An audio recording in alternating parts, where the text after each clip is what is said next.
Qué alegría saludarle en este nuevo día para estudiar la palabra de Dios. Recuerde que estamos estudiando un folleto muy lindo, muy interesante, la promesa, el pacto eterno de Dios. Y ya estamos estudiando la segunda lección y hoy es día miércoles y por lo tanto vamos a conversar un poco sobre el tema el pacto con Moisés. Y por eso también pues nos acompaña, como siempre lo hace, el pastor Dani Perla para poder hacer estos comentarios que nos ayudarán a comprender un poquito más de la palabra de Dios. Recuerde que durante esta semana estamos hablando sobre las nociones básicas del pacto, pero esas nociones básicas ya nos han introducido algunos temas muy interesantes, pastor. Así es. Muy bien, entonces vamos a orar para pedir a Dios que nos ayude a comprender la lección de hoy. Padre querido, gracias te damos porque hasta aquí tú nos has ayudado y porque en ti podemos encontrar sabiduría para poder aprender cómo tú estás solucionando el problema del mal en este mundo y cómo quieres que nosotros seamos parte de este pacto especial que tú tienes con tus hijos. En el nombre de Jesús oramos. Amén. Amén. Muy bien, pastor, en esto, cuando estamos hablando de las nociones básicas del pacto, ya nos hemos encontrado con algunos personajes. Ya hablamos sobre Noé, ya hablamos sobre Abraham, o Abraham antes de ser Abraham, y hoy pues vamos a saltar otros varios siglos en el tiempo hasta llegar a Moisés.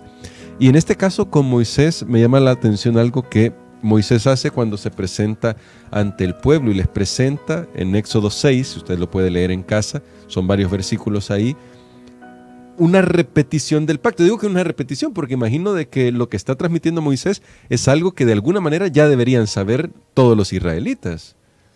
Así es, definitivamente yo creo que un concepto, porque estamos poniendo la base para lo del pacto, un concepto que debe quedar claro es que solo hay un pacto. Ah, muy bien. Solo hay un pacto. Y eso nos va a servir para más adelante. Correcto, y ese es el pacto eterno, por eso se llama el pacto eterno, pero que a lo largo de la historia Dios lo ratificó, comenzando, por ejemplo, con Noé, que allí es la primera vez que se encuentra la palabra pacto, aunque además nosotros hemos visto que con Adán y Eva, antes de la entrada del pecado, Dios también estableció una especie de pacto, sí. Y justamente también después de la entrada del pecado, pero la palabra, el uso en sí específico de la palabra pacto inicia con Noé, luego va con Abraham y entonces lo que sucede con Moisés, en realidad el pacto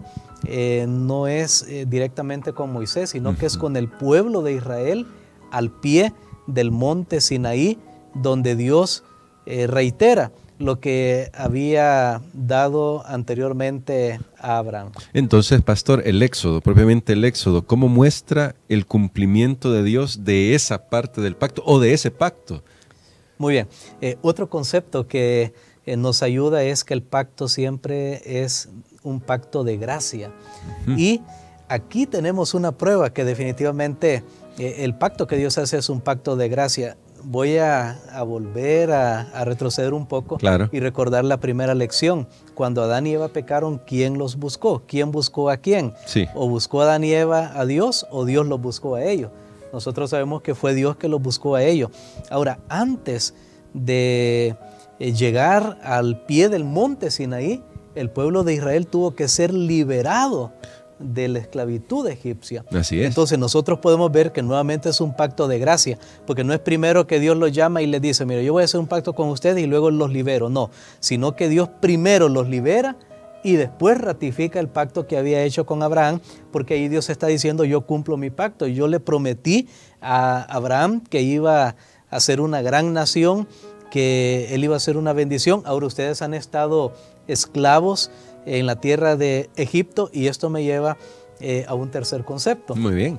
Y el tercer concepto es que Dios tiene que ratificar estos pactos porque hay unos periodos ahí de transición que parece que se pierde esa relación entre Dios y el ser humano. En este caso, después del diluvio se perdió mucho y entonces Dios escoge a Abraham. Después de Abraham viene la esclavitud egipcia del pueblo de Israel y entonces ahí se pierde mucho, entonces Dios lo llama y vuelve a hacer un pacto con ellos. Creo que esas son las nociones básicas, hermano Gerson, para poder entender cómo es que hay una continuidad del pacto, nunca una desconexión del pacto anterior. Más bien el pacto se reafirma e incluso, como veremos el día de mañana, llega a su punto culminante. Bueno, me llama la atención, ya se está adelantando un poco el pastor, pero por hoy, como usted menciona, ya que el pacto no es que cambie el pacto, porque ya ese concepto quedó claro, es un solo pacto el que Dios tiene, pero si es un solo pacto, entonces, pastor, ayúdenos a descubrir los paralelismos que hay entre lo que Dios le dice a Moisés y al pueblo de Israel y lo que le dijo a Noé, por ejemplo. ¿Qué paralelismos hay, siendo que es un solo pacto?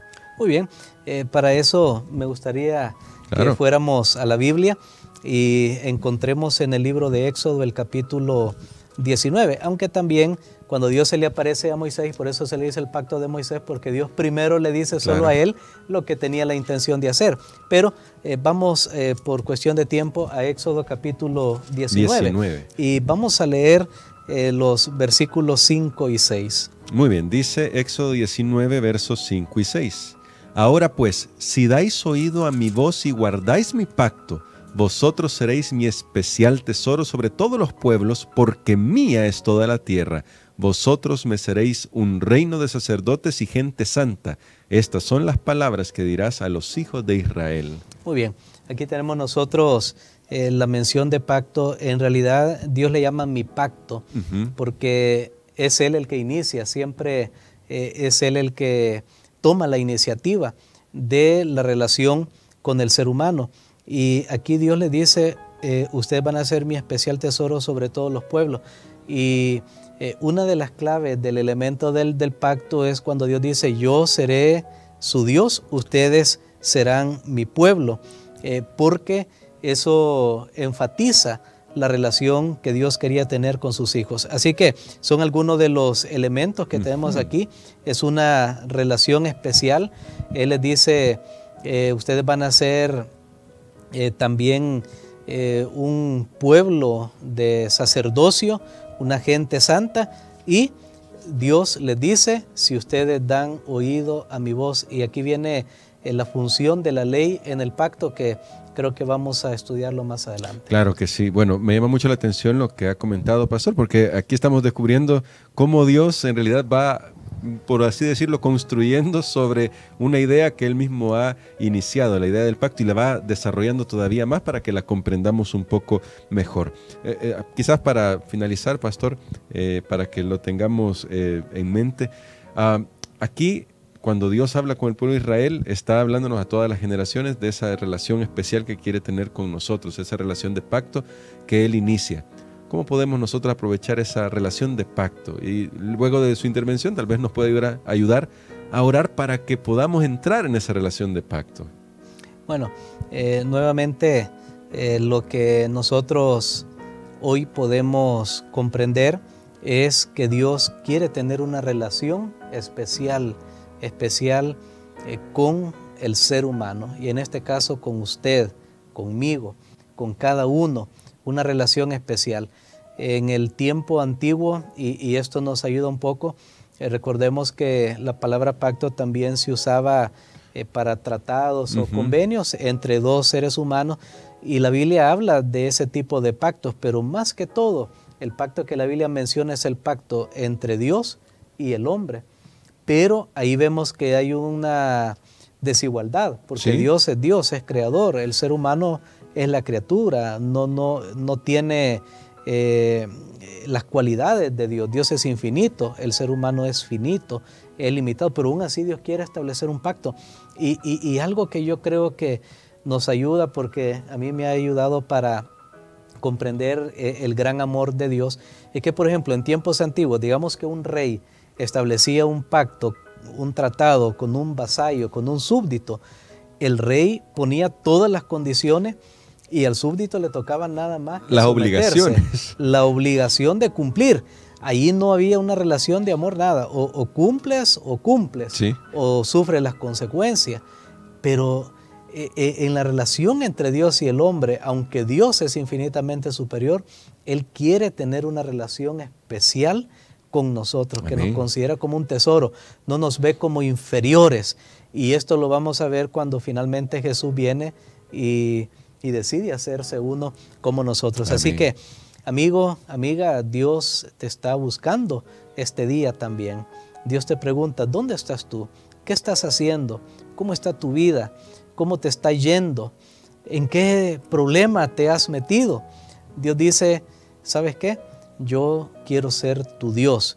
Quiero que vuelvas al pacto. Si tú has conocido al Señor y has abandonado sus caminos, Dios te llama de nuevo, porque es por gracia. Amén. Es por la gracia que nosotros podemos tener una relación con Él. Amén. Les invitamos para orar. Padre que estás en los cielos, te agradecemos, Señor, por estas nociones básicas del pacto que nos has permitido estudiar este día. Te pedimos que más que una teoría, Señor, nosotros podamos decidir hoy iniciar o continuar una relación contigo. Tú conoces nuestras vidas, oh Padre, tú conoces cuán alejados o cuán cerca estamos de ti. Permítenos, Señor, que hoy sea el día que podamos decir, tú eres nuestro Dios y nosotros somos tus hijos. En el nombre de Jesús. Amén. Amén.